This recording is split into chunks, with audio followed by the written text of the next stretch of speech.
நம்ம வந்து சர்ச்சுக்கு போகணுன்னு ரொம்ப ஆசையாகவே இருந்துச்சு.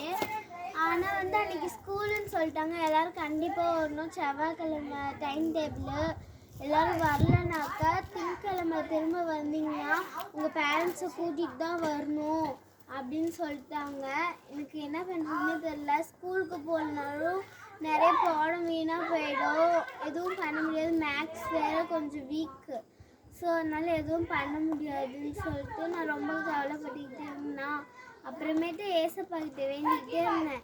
கிவா நான் கொப்சக்காலாம் வேண்டிக்கிட்டே இருந்தேன். அதுவும் கிவாலாம் அழுந்தே வேண்டாம். சரி ஏசப்பா பார்த்துக்குவாருன்னு சொல்லிட்டு நான் விட்டுட்டேன். அதுக்கப்புறமேட்டு தான் நைட்லாம் வந்து டீச்சர்ஸ் வந்து ஸ்ட்ரைக் பண்ணாங்க. அதனால நைட்டே லீவுன்னு சொல்லிட்டாங்க அப்படின்னு சொன்னாங்க. காலையில் வரைக்குமே எனக்கு தெரியாது. கிவா அவங்க டேடி தான் சொன்னாங்க. அப்பயுமே என்னால் நம்பல.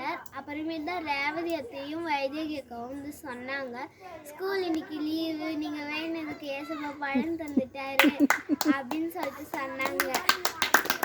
அப்புறமேட்டு எங்களுக்கு ரொம்ப சந்தோஷமாயிடுச்சு. அப்புறமேட்டு ஏசப்பா பாட்டு பாடிக்கிட்டே வந்தோம். Very good super. அப்புறமேட்டு செகண்ட் சாட்டர்டேவை வந்து அட்டன் பண்ணோம். ரொம்ப ஜாலியாக இருந்துச்சு. Very good. Praise lord. எனக்கு ஒரு வாரமாக வயிற்றுலி ஆண்டி. நான் போகல ஸ்கூலும். நான் அளவுதான் ஆண்டி நான் முடிஞ்சிட்டேன்னு நினச்சிக்கிட்டேன். அளவுதான் நான் முடிஞ்சுக்கிட்டேன். நான் ஏசப்பட்டு வேண்டிட்டு இருந்தேன். ஆஸ்பத்திரி போயிட்டு வந்துட்டு என்னால் வயிறு வலி தாங்கவே முடியல. ஏசப்பட்ட வேண்டிட்டு ஏசப்பா என் வயிறு எல்லாம் போயிடணும் ஏசப்பான்னு வேண்டிட்டு இருந்தேன். 2வது நாள் லைட்டாக இருந்துச்சு. அப்புறம் 3வது நாள் சரியாச்சு.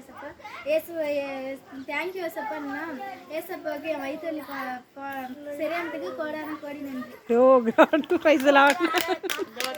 கிளாப் பண்ணுமா, கிளாப் பண்ண அக்காக்காக.